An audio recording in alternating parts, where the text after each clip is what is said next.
When all of these costs go up, and that's just for Yeah. your basic event infrastructure or components, that prevents you from investing more. Your event is a tactic within a larger initiative or a campaign. We heard what your budget is. Here's our proposal, and we can do it within that budget. If you could potentially find some more money, here are some below the line options that we could add into this as well.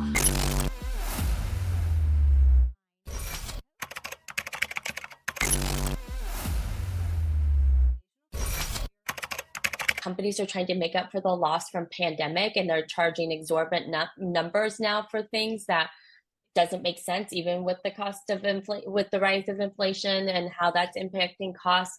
There was conversation recently about how rigging has gone up, internet, and like the internet is not even at a capability where it can run our technical demos for tech companies. It's just a bad look. When all of these costs go up, and that's just for your basic event infrastructure or components, that prevents you from investing more or doing other things because you're putting in the basics. There's been a desire from some of these rooms I've said in with other event marketers to spend here or here, but the cost of internet, rigging, labor, etc., has gone up. Yeah, shipping or like Frame charges you, and you don't even get a beat to actually look at the inventory they're shipping and see if it's accurate. Nothing. They'll here, pay this bill, otherwise we're not shipping your stuff. When all of those costs are going up, I might have the same budget or an increased budget, but I'm not able to do anything more, which is kind of a little bit of the sad reality. It's a conversation you have to have internally with leadership and the people who hold the purse strings. At every organization, that's different. Some people are leaders and finance managers who really believe in events, and more often than not, my experience has been you really have to educate them and hype up events and really show the value and really come across as an expert so you have more credibility with them when you're giving a recommendation about how you show up or sponsor an event and what that dollar amount is that you're asking for. I think the better that the technology gets and the better that event marketers are getting, they are seeking pipeline impact, ROI, and understanding of what is actually happening and what is it creating. It will then turn back eventually to the associations, to the contractors, and say, like, you're killing us here. Like, we can't afford to keep doing this, which is why when you look at the data from CEIR, exhibitor advocate, exhibitor group, you just go down the line of everybody that puts out data. A lot of these shows, 1/3 of the exhibitors are new. Yeah. And they're like, oh, we're filled this year. No, you're not. You have people walking out the back door, coming 1 year, leaving, coming 1 year, leaving, coming 1 year, leaving. And you're just filling with new people that don't stay, like the lifetime value of those people. So I think it'll come full circle. I don't know if the costs are ever going to go down from the contractors and all that. That's I will say, I think war. Just I'm seeing some comments in the chat, and obviously budgets, funding, there's never enough money. There's never enough time when it comes to events, right? Don't we wish those were our superpowers? I think ways that my team and I've historically tried to save budget is think beyond just the one event, right? So if you're ordering branded materials or branded walls or whatever assets, or you're leveraging a creative agency or partner to create digital assets, does it make sense to have it be more corporate or generic and not necessarily speak just to that one event, right? I've seen people who have the creative concept look and feel, but it's specific to that event. So then you have to spend all the manpower, planning, time, money into spinning up new assets, right? Whether they're actual physical assets or digital, really thinking about bulk ordering, right? So we think about when it comes to certain things, how much can we order because we have the money now? And I don't know how everyone else's budgets work, but my current company and my last company and the company before that, if you didn't spend that money in that quarter, you lost it. And then when you went to go fiscal plan again, it's like the Office episode with Michael Scott. You might not get that money back, right? The leadership gets a bonus for you all saving that money. So we are of the school of thought of just spend it because we're not going to lose it, and they're probably not going to give it to us in our next year's budget. So we'll spend it. And how do we get creative? What do we need to spend it on? Right? Is it to somebody else's event? You know, maybe it's to the proprietary event, or maybe it's an event down the road, and how do we comply with all of the finance process and approvals, etc., but spend that money so we don't lose out on it. I don't know what everyone else's roles or experience are, but I've had agencies who will casually say, oh, we'll look into that venue, or we'll do this, or we'll do that. They're not doing that out of the kindness of their heart generally. I mean, I've had an agency here or there extend themselves. They're going to charge you in account management hours, venue sourcing hours. Me personally, it doesn't matter how lean my team has been. That's something we can do. It's also kind of fun for, like, especially junior people to do. It's a little bit, breaks up the monotony of events, and they get excited and can see how this ancillary happy hour networking reception may come together. But I've had agencies that will say, we'll do this and we'll do that. I'm like, no, because that will cost me, or we're happy to create this file or rent you this equipment. I'm like, no, it might make sense if we just buy that monitor and use it over and over and have it in storage and ship it from event to event versus renting every single time. I want to get to something you said about the all in or nothing, right? I think that's a really interesting kind of approach. We had a question from Farron. She's asked, do you have any examples of sponsorships where you were able to measure the success of it? Or were you able to measure it as a part of success? Do you have any examples there or something you can think of? Yeah, I think all of my events, when it comes to measurement and digesting the results, it's a collaborative effort, right? I'm not the only person responsible for that. You're working with a whole host of folks. So making sure that we're doing it in a unified way. For third-party events, it's marketing qualified leads, marketing engaged leads, direct source pipeline, contact influence, pipeline influence.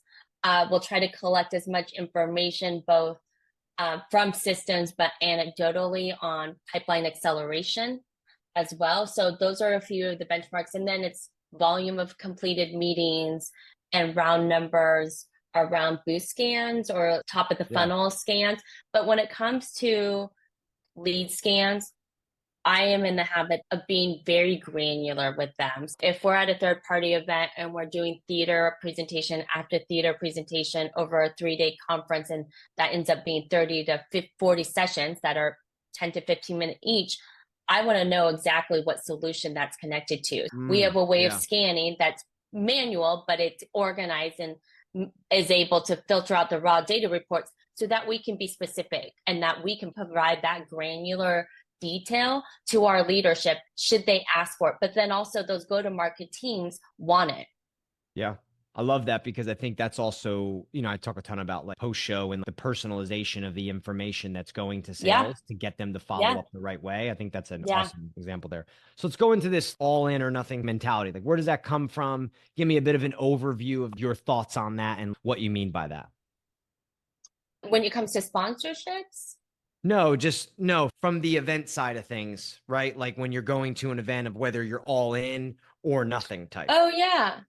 Well, if the organization and leadership has decided we're going to the event, we're going to go to the event all in. But what does all in mean? Going back to some of the earlier comments and discussion you and I have had, all in doesn't mean only on the show floor or only at the conference. All in is really a thoughtful 360 strategy and a blended strategy, right? And it could be customer dinners, a VIP event, a hospitality meeting hub. It could be a whole host of things. It could be a webinar. It could be digital. It doesn't have to be all in person. So it's really, for me, all in, once we're committed and contractually obligated to an event, all in means really assessing how we want to show up, what makes sense for the audience, what we have to say, what we have to announce, and really coming through with a 360 plan in partnership with other functions within the business. Your event is a tactic within a larger initiative or a campaign. And so your CMO is seeing your event as a method to engage with prospects, customers, partners, analysts, and media, but not an entire strategy. Just a tactic within the larger strategy. You're thinking this is the biggest thing that matters, and it should, because you're the owner of it. You're living and breathing by that event or your events. But your CMO is thinking about it a couple times a week while they work cross-functionally with your whole go-to-market team, your product team, et cetera. So I think that's probably the biggest thing to remember, is that to them, it's a tactic within a strategy.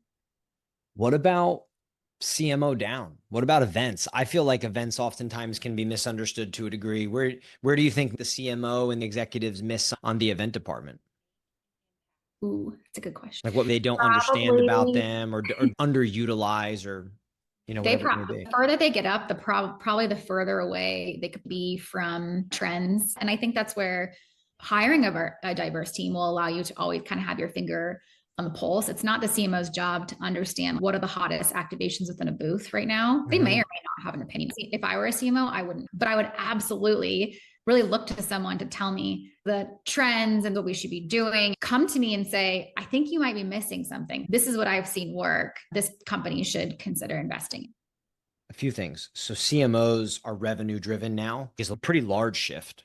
Explain a little about lead progression focus, right? Because I think leads in events, obviously very important. Everybody goes to events for leads, right? There's very difficult time with attribution at events and how that attribution pans out between sales, marketing, events, and everything there. But talk a little bit about progression and the focus there for CMO. Yeah.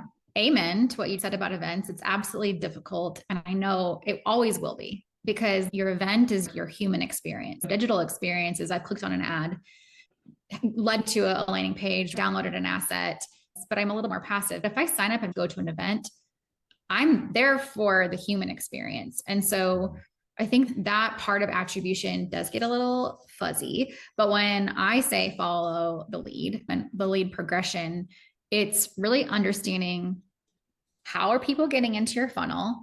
And then how are you converting them over to sales? And how many of those are you converting over to sales? And having some sort of metric to help you understand. Your CMO will have a top line metric. Let's say 80% of your pipeline progresses to an SQL. As an event lead, you would need to understand, how does that work in my world? And how do I fight for attribution when I know my SE gave a demo in the booth?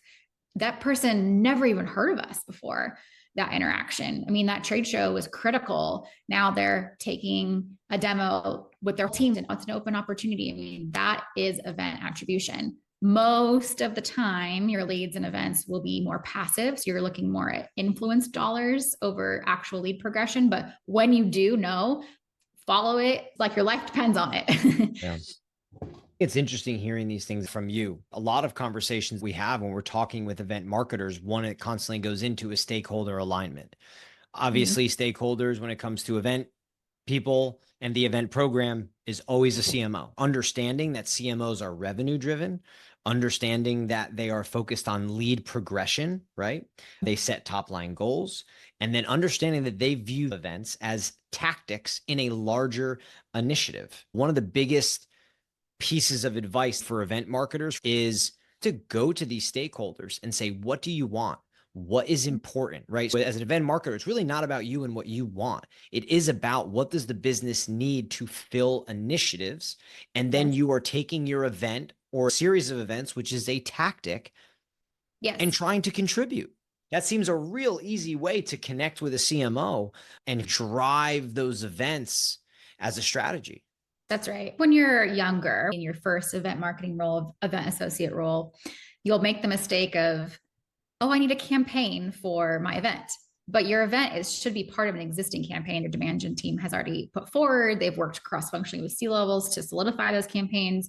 So swapping the language out in which you package your event for your stakeholders is important too. So this event is part of our on-prem to cloud campaign because we know a lot of people at this event are still on-prem with this technology. Something like that will help your stakeholders also understand the strategy of the event, not just we're investing in this because everyone else is. That's just not enough anymore.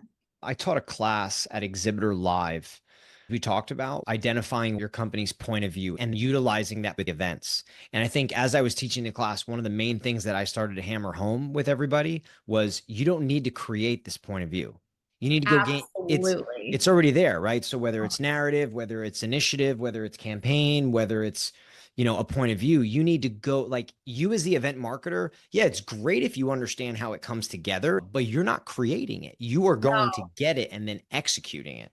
Yes. Again, amen. So many people, especially mid-career, you're not quite director, maybe you're senior manager. I've seen directors make this mistake too. They think, I have to know it all. There's more power in saying, I have no idea what our latest product is. VP of product marketing, tell me what our positioning is. I have no idea what our analyst strategy is for this event. Yeah. Go find a person that owns your analyst relationships and get them to input. When I first started and I was doing events, I thought it was all on me and I had to be this expert, not looking the part because I was trying to be all the parts instead of trying to own everything, just be like a Sherpa for your team. We've invested this as a company. All of you own this too. So many organizations make that mistake. They think the event team does the events. No, they're part of a campaign, a reason to show up and talk about XYZ new product, make an announcement, get in front of media, analysts, partners. Every team should own it. We shouldn't be driving all the registration. Sales is responsible for that too. I think once you unlock that in your brain as an event leader, it alleviates so much pressure. You're like, oh, I just have to find friends at this company to make this awesome with. It's way more enjoyable to work that way too. I think I mean, I agree. It's like collaborating laterally. You got to have your friends in marketing so they can get you your materials, your friends in sales, because you can drive registration and all that, and then you're selling up. Great salespeople ask great questions. If you're talking to your VP of sales, if you're talking to the CMO, if you're talking to the CEO, whoever, ask great questions. Hey, doing this third-party conference, we spend $400,000 to be there for 5 days.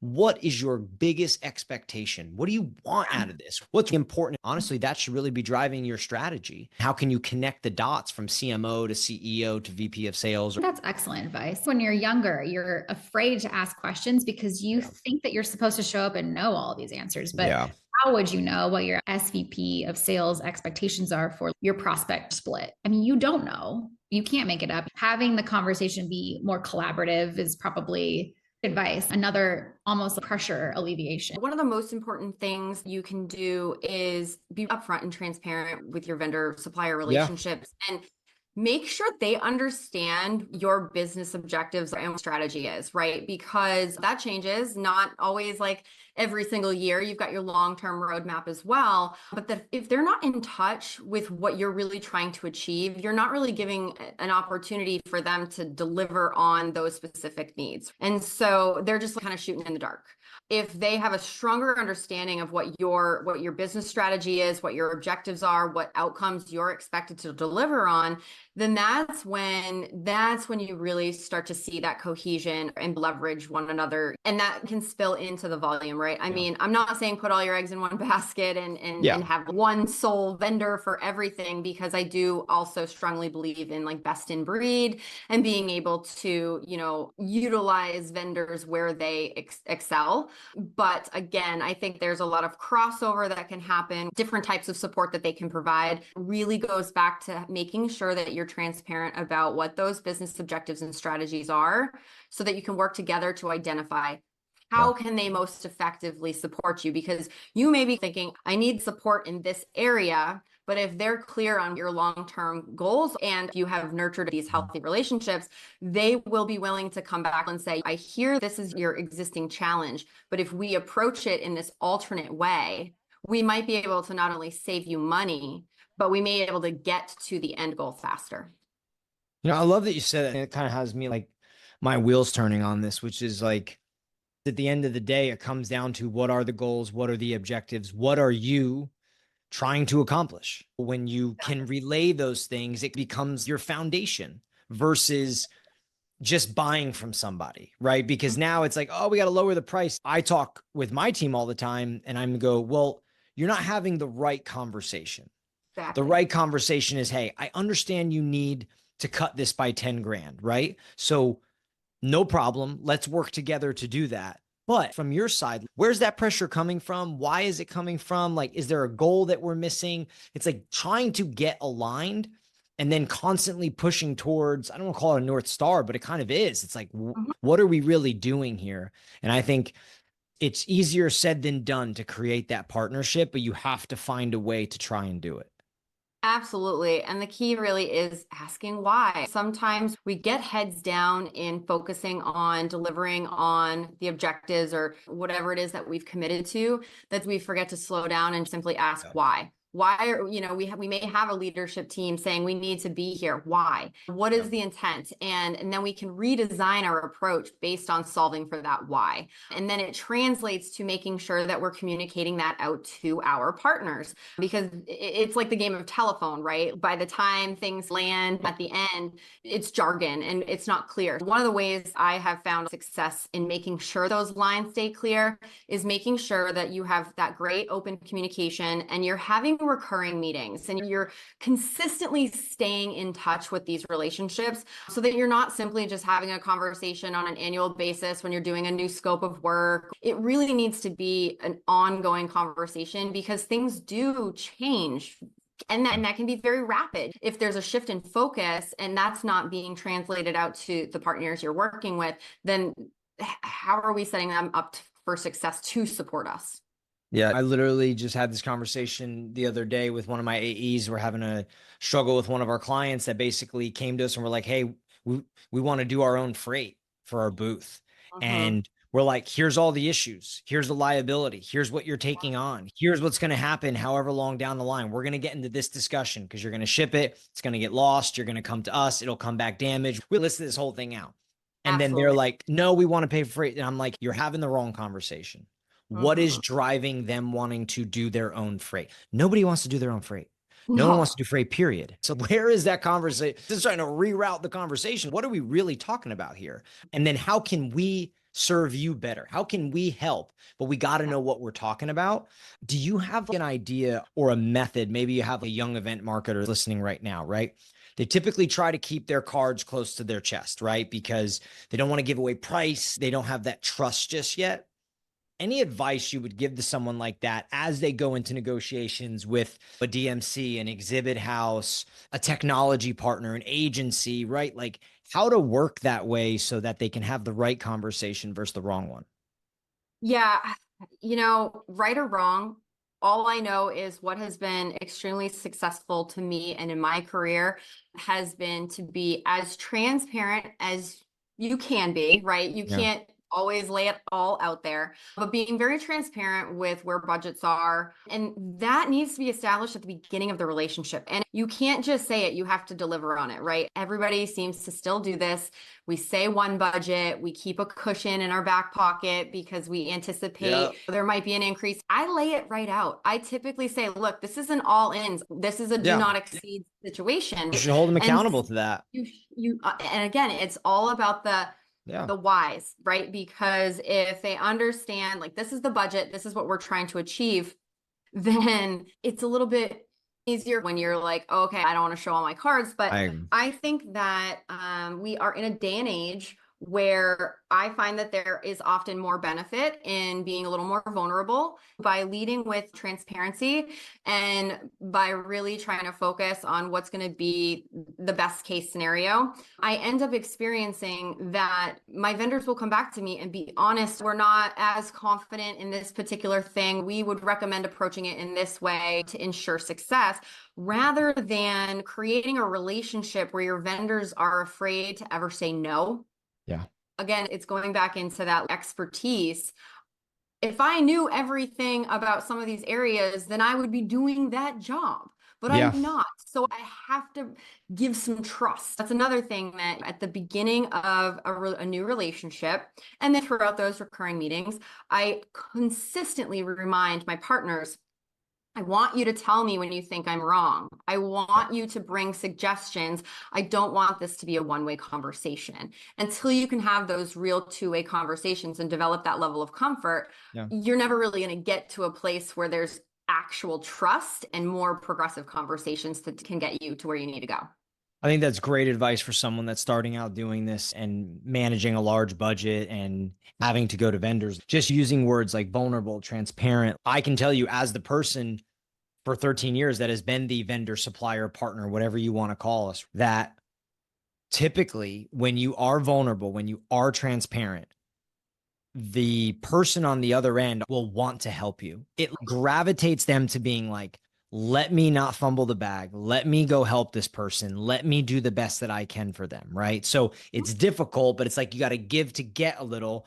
And then I think the inverse side, people are worried about getting burned. And what I would say to that is, one of the best things about being vulnerable and transparent when you're an event marketer and you have all these suppliers that you work with is the minute you're vulnerable and transparent and somebody burns you, you're like, hey, I have $100,000 for this trade show booth all in. You're just like, you know, hey, John, Dave, like, I don't want to go over this 100%. I do not. And they put all this work in and they come back to you at 120 and they're like, well, you know, we thought you'd like it. Like, that's bullshit. Like that's bullshit work. And you just know right away, you don't want to work with them. They're not going to work with the way you want. And you just cut ties. But what you do is you get someone that comes back to you at like 95 and blows you away and is like, hey, look, there's some add-ons we could do. It's your call. Like, you make the decision. That is the person that you want to work with. So it dictates your relationships. You just got to give to get a little bit, I guess. I guess that's life. Oh, absolutely. 100%. I couldn't agree more. I mean, it's humanizing one another too, right? Because at the end of the day, we are all humans and we're all trying to find success for one another, right? You, as a supplier, you want success for your client. If you humanize one another and have those conversations, you know, you're gonna want to step up. When you have that context and you understand, that is when we want to go the extra mile and we want to impress them and not just do the minimum, right? You know, and that's where I really appreciate an approach of, you know, a below the line proposal. We heard what you said. We heard what your budget is. Here's our proposal. And we can do it within that budget. If you could potentially find some more money, here's some below the line options that we could add into this as well. But yeah, there's nothing worse than when you get on a presentation call and you've been super clear about a budget and all of us, it's 20% over. Yeah. I'm ready to be done. You didn't listen to me. And if you didn't listen to me about what my budget was, what else are you not listening to me about? And then it breaks that level of trust because now you don't know, are they really serving you or are they just trying to generate larger revenue numbers?